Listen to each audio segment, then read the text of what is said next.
It's okay. This is Senate Transportation. We're going back live with some of the people from the industry, and you may introduce yourselves, and we'd love to hear what you have to say. Maybe. Nick Sherman, Leonine Public Affairs. I represent the Paving Association of Vermont. Jerry Otis, Pike Industries. Thank you for having us. We want to come in and speak specifically to a key element of how the program sort of optimizes the ability for the industry to do the work, and that is consistency and stability over time. Noting the prior discussion, which focused a lot on oil prices and price adjustments. Also happy to answer any questions from the industry perspective around that if you have them. Okay. So I'll let Jerry speak to the detail, but really the key point that we want to bring to you today is that as you know, we've been concerned for some time now, a number of years, we've been coming to this committee and highlighting the concern that the state have a stable transportation fund to be able to support the paving program year over year. State fund. I know this committee spent a lot of time on that issue this year. We appreciate that.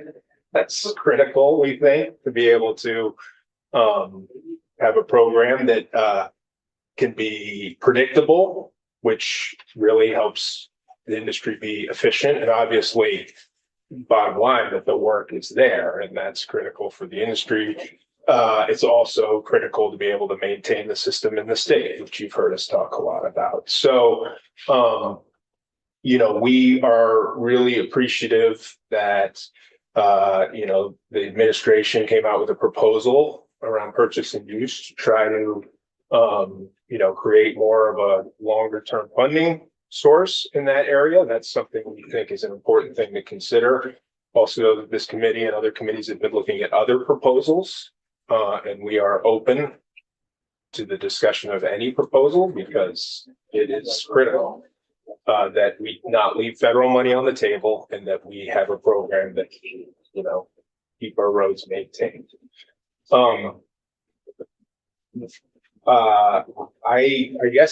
I think it might be helpful, Gary, if you want to talk a little bit about, why that's the case, and, whether it's planning, whether it's, the timeliness of knowing what the program's going to look like throughout the summer, the fact that you work in other states, and so it's competition for crews and workforce.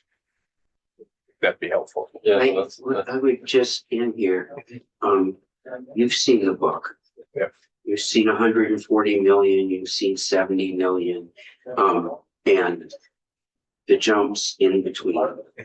We've also seen the proposals that we have on the table. Governor's had a ramping up. The proposal from the House has 1 year and then it drops off. In what your comments are, those two things don't seem to be in, but you should comment on those. So what I can say about the proposed paving program this year in relation to what is anticipated for next year is that consistency there matters too. We would love to see a $150 million paving program every year. We welcome that. But if it goes from 148 down to 70, that's problematic. Just is. I would speak to the problematic piece because, and I won't represent, we have, I just represent, my comments will be based on Pike Industries, what I see. And I've been there over 30 years. And the big part of the paving budget being consistent for us, like Nick mentioned, we'd gladly say 140 million. Jeremy's going to speak to what the system requires, but really for us, we have 850 employees, and we operate across Maine, New Hampshire, and Vermont. We have a little bit more flexibility. So if Maine has a robust program or New Hampshire, we're unique in the fact that we can kind of move some of the workforce around. It's not always the case. Some of our competition might not be in the same boat we are, but it does put stress on our ability to, onboard people, train people, and retain people. And again, when we have these big programs, we have to ramp up. We're typically, our company, we're planning 5 years in advance. So for us, it's just knowing that consistency, and for capital projects, especially in expenditures, to be able to have just a nice incline. But when you go up to 140 million, like you guys mentioned, and go down, if we all of a sudden get 3 or 4 more jobs, we might not be right staffed. So it's very hard, with those peaks and valleys, to try to get these people and then retain them. And as soon as we go to the down year, like if we fall off the cliff next year, we onboard all these people. It's like when they leave this industry, if they get burned, like they're typically not coming back. And it's probably right beside, I remember the old years ago, they said construction was right down in with people with solid waste, as far as recruiting people. Like it's hard to get people to do the jobs that we want, that we need to do. So I will do particularly paving. yeah. At least when on a hot summer day, standing behind a paving truck is a tough job. Oh, and correct. And I think on the health side, I saw it come through, because I also I'm the president of AGC this year. So I'm dealing with that as well. So there's this extreme temperature that they're looking at. Yeah. So Yeah, we live in Vermont and then we pave in the summer. So it's like, that's a whole nother thing that we've got to deal with from an overall industry perspective.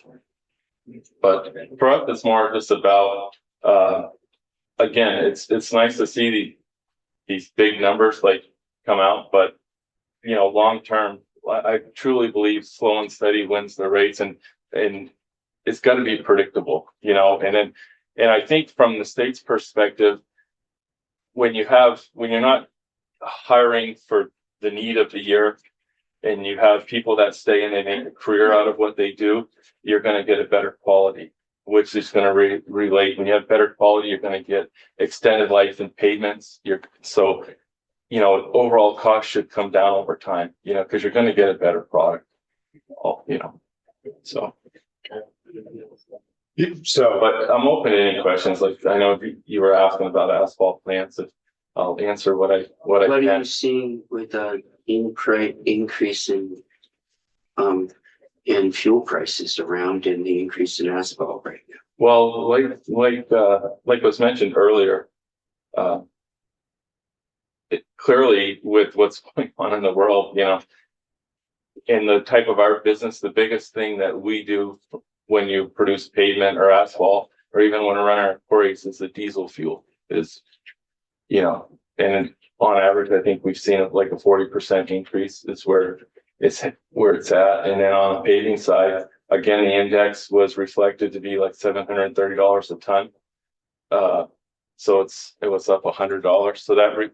So a ton of asphalt typically has about 5% of the liquid asphalt in it. So you're talking about a $5 per ton increase. That's what you would expect to see, whether on one of your contracts or with the municipalities. So, but it's always lagging. So I don't know if, again, I looked at the chart, and we don't do any paving until we get May into maybe November, maybe the first week of December. So the greatest draw for tons are probably like July, August, September timeframe, and that's where that will, just basic supply demand charts. And so hopefully whatever's going on in the world can kind of get it out of its system Before. well, and I don't mean it that way, but just Yeah. hopefully people are true to their words and we can get it done, and then it can get back to normal. But we have seen an increase, and I don't know if it's where it's going to be at, over the next couple of months. But the beauty about the system, and it has its pluses and minuses, when you talk about asphalt price or fuel escalation, I remember the days when I go back a long time where you didn't have that, and then the contractor would take all the risk.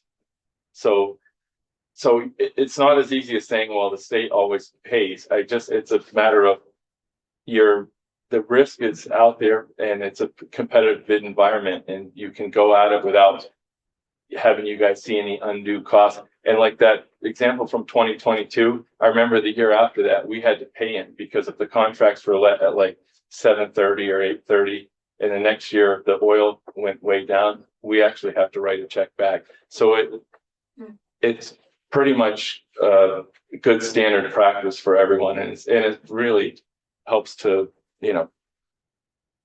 keep contractors in business. Like some of them probably couldn't absorb making a bad mistake on bid day.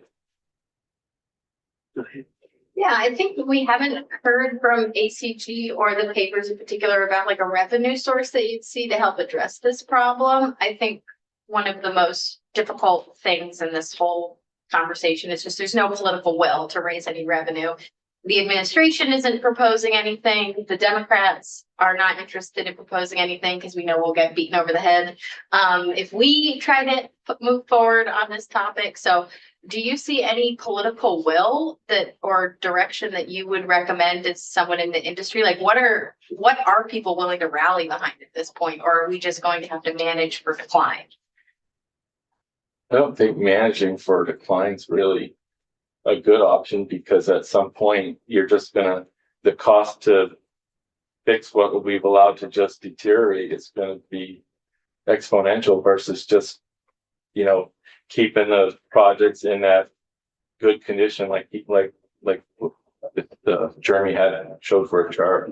I think we're open to any options. I mean, I think you're looking at miles driven. Yeah. And that.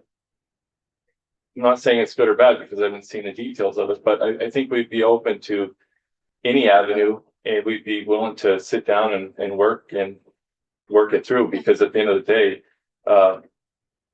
whether it's AGC or Pike Industries or the PAVE committee that I'm here representing today, it's like we're looking out, like I truly care about my employees, and the last thing I want to do at the end of the year say, especially like this year when it got out early, like there's not a big paving program, like there's people calling. And to me, I've been there a long time, and it really, really upsets me. That's why, I don't mind coming here or doing what I have to do outside of work to like try to secure work and for our industry to keep these people employed. They pay taxes and they're good people and they work there, off. Yeah. And I'm here to do right by them and the people that are in this industry. So it's important to me, but we're open to any avenue. And, Yeah, and they asked in the House committee, we were asked the same question, great. and I'll echo what he said. And the last time the gas tax was raised 12 years ago, 1993.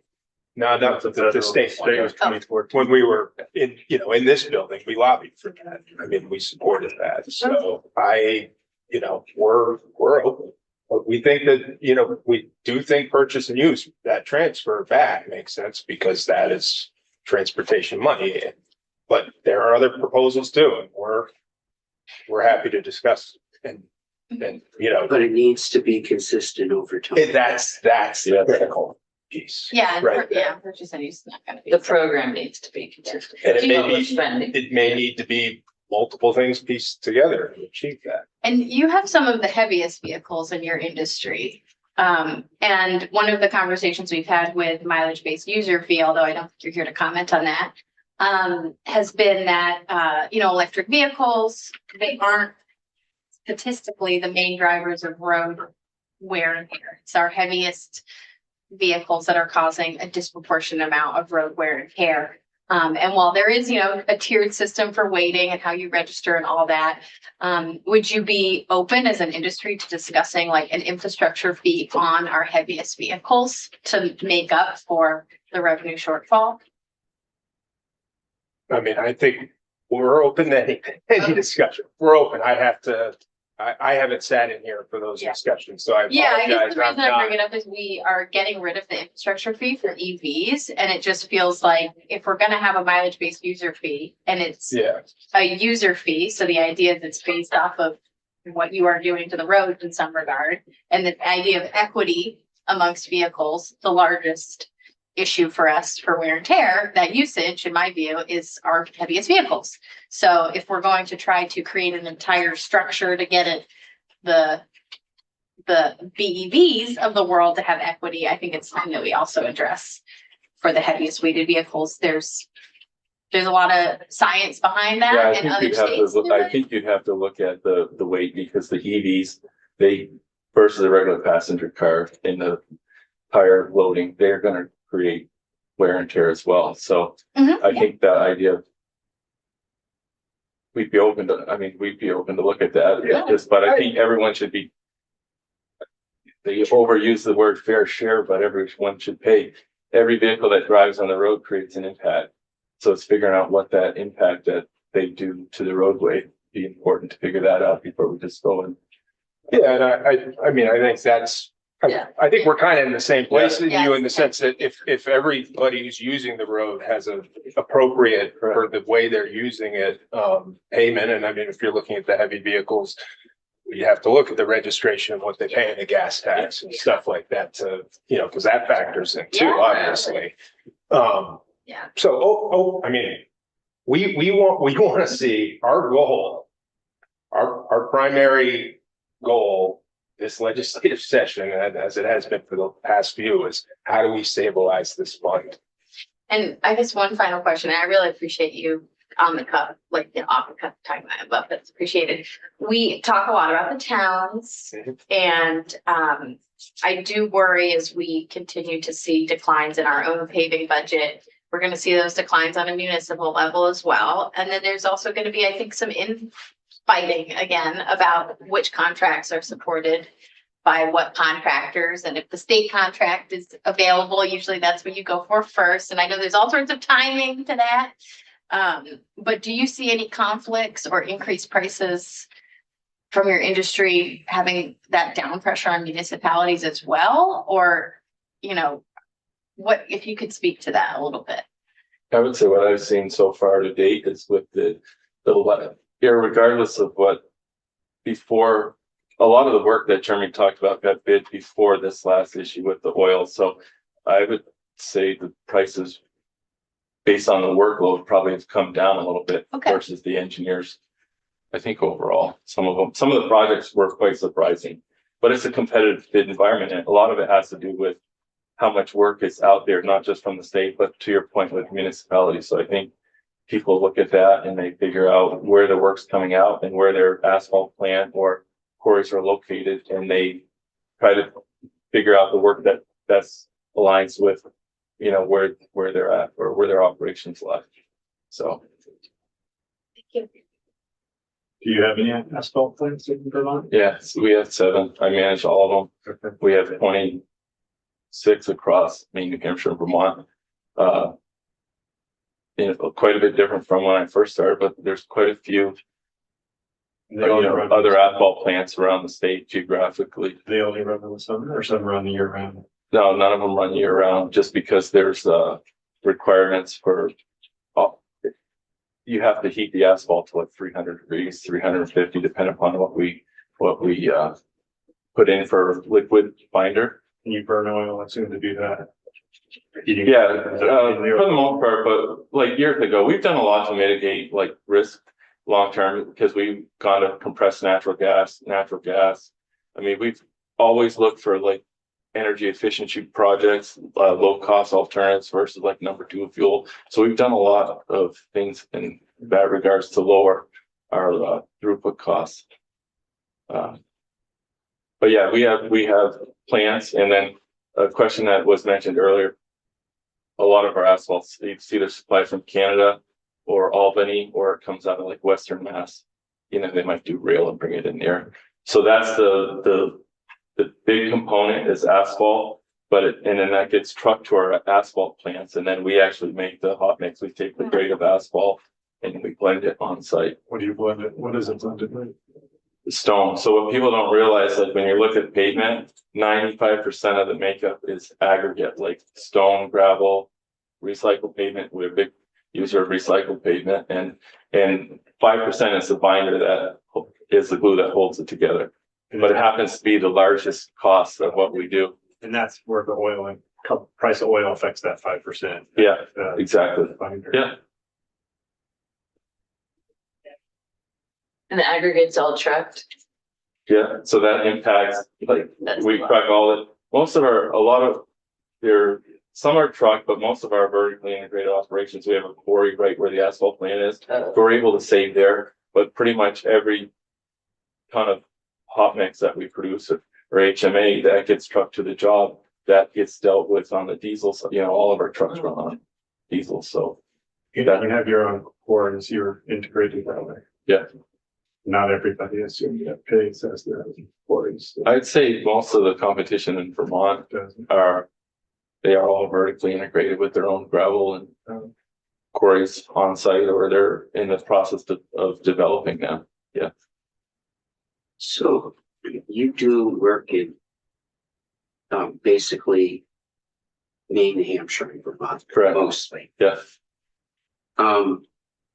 What's the situation in the other two states? Maine does a lot of they do a lot of bonds, and they have a robust program. And New Hampshire has a pretty good program as well. The one out of the 3 states we operate in is Vermont's probably the one that's lacking as far as jobs that are being let and or advertised, and the overall program is it's definitely pales in comparison to the other 2 states. So you would say that they're more consistent than Yeah, correct. I think Maine's found a system where, right, wrong, or indifferent with their bonding, they've been able to they have a good system in place, and they're pretty consistent with their the work outflow, the jobs that they let.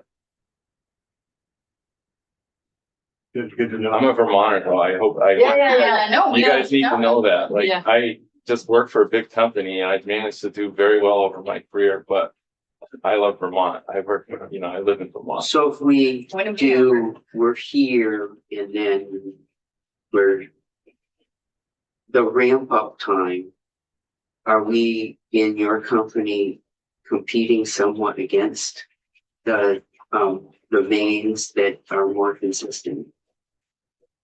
You can only, the people that work here aren't that transient. Like, when I say we can move Vermonters to work on some jobs, like, we have a plant in West Lebanon on the border. So if we take some jobs in New Hampshire or in that corridor, I can move them. But it's very hard to retain help. Like, if I told a crew here that you're gonna go work in Maine for the whole summer, probably half of them would quit. So how many crews did, I heard this, that we had 7 crews here. Or your Yeah. company had 7 crews and now we have 6. No, we have fewer than that. We probably have like three crews that would service for Vermont through, That, and will that do all the work that we need here or? for us it will, but each of our competitors has their own crews too. So I think our right sizing, a lot of those people have probably brought on crews. So it just meets whatever the demand that we may have. That I'm asking about gear up time. So if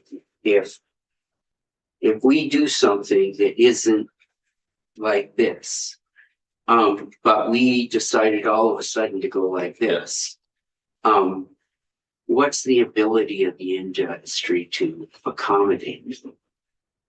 It's rather difficult. I mean, we could put together a crew, but it could be a couple years to get them trained up to where that they would need to be, where they could go out on their own. We'd have to take a seasoned crew and put them in place as like a 4-person, and then try to backfill with some of the skilled labor to run the rollers and the other equipment that we have. So it's quite a significant ramp up time. That's why when we lose these people, I can't tell you enough, it's so hard to get the talent, and it just takes years to bring, you lose 20-year employee, and it's like, you just can't make that up overnight. And that's what we're here to talk about. That's why it's so important.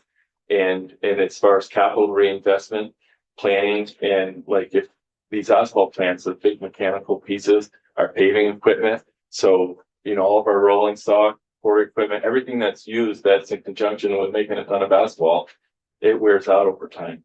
So it's very hard to get money to put back into a business when there's not a consistent program as well. All these things work hand in hand. And what's your total membership of the paving association? Right now there are, well, we have the three big companies that do work here, but we generally advocate for the program. Generally, like, we don't just work for the three that are immediate members. So How many employees would you say are involved in play? Is, how many do you have? what are you talking about? year round? I don't know if you do seasonal employees, but We have 850. that's what we're three states. That's over 3 states. Probably a little bit less than a third would be here in Vermont. And are you similar to the competitors? And they all have a few hundred employees? Well, you're the biggest, so I don't know how that, I would have to get back to you on that. Yeah. Because they're not here and I don't have that. Right, no, it'd be good to know what the total Yeah. employment is for paving. Yeah, I'm hearing what you're saying about predictability. And I mean, that's the case in a lot of situations, is that predictability is more important than anything. I mean, for developers, that's what they want, is to know what exactly I need to do and how I'm gonna plan. So it's really helpful to hear that from you, and it would be great for you to share that out to influential folks. And We are. yeah, okay. We are. We do. So And the other piece of it that ties into this that I would say, and I didn't want to cut you off. no, go ahead. Um, is, we are very focused on the sustainability, and we've been kind of hyper focused on the state fund because that's at risk. But of course, there is the maintenance of the system, which you also hear us talk about. And I think as it relates to the sort of gradual ramp up, it is important that we try to ramp up and try to do it in a way where the industry can be consistent and where the state can, ensure that it's getting the miles out, because, we need to frankly do more miles to maintain the system. And, Yeah. I think right now we're at a point where we need to address the sustainability issue, but obviously the goal after that is to try to ramp back up. Right, and just So- have a long-term focus. And have a long-term. Yeah, and I appreciate what you're saying about other states, and I think it's really helpful to know what other states are doing. I mean, this is where I want to live forever. But it doesn't mean we do everything perfectly, and And I don't want you thinking I was saying that they do it better, because there's things. well, yeah. Well, it's inevitable that there are things that we can learn from others. I appreciate you bringing that up. You can also tell us sometime what we're doing right, so we don't stop doing that. Well, I actually think that to that point, I mean, the predictability in terms of the program rolling out has been fantastic. Okay, And that was something 10 years ago we were complaining about here, Okay. frankly. That's really, the agency's done a fantastic job and to the extent they can, creating that predictability so the industry can plan to do that really well. all right, We that's good. appreciate that. This isn't, I mean, as you know, this isn't a industry versus agency challenge right Right. now. This is a funding issue Right. that we're trying to. But it's really important to the state that we have more than one contractor too. Oh, So- absolutely. So Oh, having yeah, yeah, enough, yeah. We're not the only for three. contractor. Yeah, No, and depending on, I mean, when you're talking about getting down, also, you mentioned town highway. I mean, on the smaller projects, there are more contractors. There are smaller companies throughout the state that, take on those smaller contracts, do some of the private work, parking lots, stuff like that, which is, but, Pike is who you probably usually see Yeah. on the interstates. yeah, definitely. Great reputation. Good. Yes. Thanks. Thank you very much. Thank you. It's been helpful. We're on the floor at 11:30. I would like to, ask the committee, since we're gonna, be pushing up against time, would it be possible on the Monday, the 13th, if, we could, meet in the afternoon? On Zoom They can be on Zoom, or but they'll learn? it will be an attempt to move this along. Next week, we should, and correct me if I'm wrong, Dave. We're going to, we're working on, some language around the paving budget. Seeing if we could move some, and, I've had conversations with Jeremy and there'll be a proposal to talk about paving, maybe, moving slightly away from interstates and moving some money into, the state highway system. No less money, but, in that, the 92 miles that we've heard of interstate that we're doing versus 55 miles of paving is difficult, but I think it's somewhat a discussion on the floor about the balance in paving and where we are in paving. We gotta have that discussion out in the open to show everybody how little we're doing. Yeah, and it, none of this is all good choices. The MBUF language will be, hopefully pretty close. We're already pretty close. There's a couple of outstanding pieces that Patrick and I are hoping to tie up on Monday. And you, and, I kind of like to get that out at least to people, if we could get that out to people on Monday, so they have a day to look at it before we take it out on Tuesday. I'll have it out to the committee Monday afternoon. Probably the stuff we talked about pilot and what we talked about earlier in the year. We'll be looking to have some language out about that. The whole discussion about purchase and use and where all of the, in the relationship of all the funds in that area. I think if we're going to include that in our bill. So the way, and Logan's here, I asked Logan to do a chart and where is everything? Where is it in the governor's proposal? Where is it in the House proposal?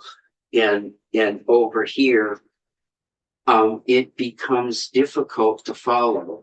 In the House version that came, everything is in the miscellaneous tax bill that deals with the purchase and use people and the relationship. I'm just going to speak with my afternoon committee, and that concerns me because I think the place that most is at risk is the general fund. But we're using that as so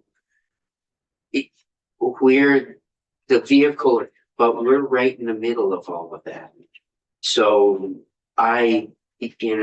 we need to have a proposal, I think, to provoke something in finance. Okay. You bet. And so, I'm not fully following what that proposal would be, but I, am open Well, to having if more conversations about it. with both the House and the House's proposal and the governor's proposal all deal with purchase and use. Yeah, so I guess I'm. So it's not new revenue. No, I'm following what you're saying. I guess I don't understand what you're doing. I would say to you that You're going to, this Not- afternoon in appropriations, you're gonna tell them No, that we're. I think we're gonna start the conversation. One of the things that I don't know exactly where we're gonna end up Oh, here. okay. Oh, I don't know exactly. I see. But I am, in this first year, and you tell me if in this first year, if they don't, what we're really doing is transferring money to the from the general fund to the ed fund, and then you're doing it. Yeah. Maybe the whole purchase and use thing, you just put off a year, and we asked the appropriations committee to just send us the 10 million Oh, is one alternative. I instead of doing. the complex moving around. Yeah, I mean, I guess the bottom line for me is whatever you want to come up with. I am supportive of a revenue source and not just moving around. So if there's any conversation we can have about that, I think that would really show finance that we care about this issue.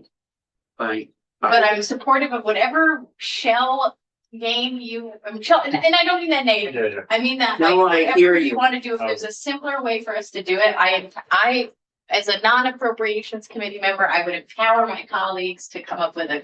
And I hear what you're saying. You know, and we need to have that conversation here. But I see as difficult as nobody in the whole building seems to want to have that kind of a conversation. I think we all do. I think people are just concerned about their elections. Revenue. But we've got to come up with something that we can sell to the rest of the building. We've had multiple finance studies. I've had bills. That's just- not saleable this year, though. It It's seems- like you just, maybe you're right on the cause, maybe it's an election year to people, but whatever the reason, it won't fly. It won't fly in the building. No, I think we should try. It's really helpful to Or have when they- industry when they go. supporting it. I mean, if industry supports it, that could help a lot. Yeah. But it's basically having a functional economy, right? Everything needs income and we're starving ourselves as a state. But yeah, I appreciate So- what you're saying. Those are the things that hopefully we will move along to have the discussion for in those pieces. That's great. Thank you for doing all that work. Looking at H 944, I sent, Oh, I will say to yeah, about the we talked about there's a particular lawyer that deals with it that does it, and I don't know what her name was, but we need to get 2 or 3 people in to testify on that. But I think there's a lot of support in here for charging for. and there's also, so I think I've mentioned a few times, you've got the witness list of folks that I've sent you, and I can send to the whole committee as well. Yep. The language that I would like to send to the whole committee for consideration in the T-bill is an additional bit of EBSC language, which was floated in the House by Representative Phil Couch.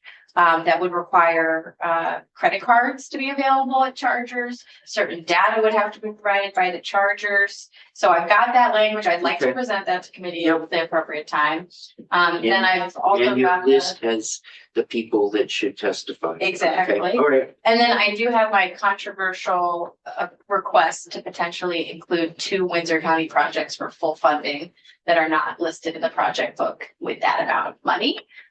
So I do want to discuss that and look at that as a committee. I'd like us to hear from those people, if possible, because I think we're at a point where there's no way that they can communicate at a local level these needs. And I know it's outside of but I'd like to have that language looked at, and Damien has been kind enough to note over email that he would be able to get something to the committee by next week, so. And then the last one, that's like a piece of language that I really would like us to consider in the T-bill that I know has House support is the super speeders. And you had said, don't talk about the DMV bill because it's not a DMV bill, wait till the T-bill. So I'd really like to talk about it in the T-bill because safety was our #1 thing. And if you want to stop people from getting hit by fast cars, this might be the solution. There you go. Those are my pitches. It's only- Incremental fee based on the number of tickets, right? It's like an ignition lock device, basically in your car for speeding. So you would not be able to go. Yeah, it would stop your car from going over that. Governor. Definitely. with the governor in your car. It's a little felt that, actually, lower your speed. Must be a good cut. Well, since we're doing our list, I have one small thing. We had the testimony from, my constituent in Morrisville that, felt like she didn't get the history of the Yes. vehicle. From Carfax. I'm not really sure that we, Carfax and everybody on the planet would like to testify on that. I may ask the committee to consider a small piece and that would ask, DMV for a recommendation in a report for next year. Yeah, I really, Yeah, she was no, very compelling. Yes, that is an issue. So are we, if we're going around the room? Mhm. I also have projects that bridge projects, that I need to talk to y'all about. And that kind of leads to a conversation about the process and how, locals, are able to tell V-Trans their priorities. And then the reason I was late the second time, sorry, was I was speaking with the transit providers because I still have that bill, and I think it's really important that the providers be compatible with state law in terms of how the boards are populated, and that's not just being picky about state law, but I think it's better for the public and for their service. And I think we have Damien working on language specifically around that piece, Which, around prioritization language. I think we had asked at that point, so I don't know. great. So the request that I have is to have V-Trans consider input from the transportation advisory committees from the local planning and development or regional planning commissions. Really? Yeah, so that's what I have. I don't have anything specific to those two bridges that are of concern. No, well, those are in the white book, and I thought we were gonna talk about projects in the white book. I wanna bring that up and then. And I don't know- We'll have the conversation about your local projects too. But if we were gonna do that, then we would have to do it for everybody. I agree. We don't have to do it I for think all. that's the discussion we're gonna have. Yeah, we do, because if you have Well, two, then I'm gonna come up with two. Please come up with That's them. what I'm saying, you at least have the opportunity for each senator to pitch their I local will. projects that you want to. Yes, they should be allowed that opportunity then. The way- It's just so dire, like, it's so dire. The way I think we should look at that is get a list from V-Trans about what is being either canceled or postponed. If you, what are these? Because you may not even know which ones are in your area that are being impacted. And then look at the list. I Together. think that's the road that we're going to have, and the agency will wanna chime in. Yeah, agency's gonna be a big part of the conversation. So at this point,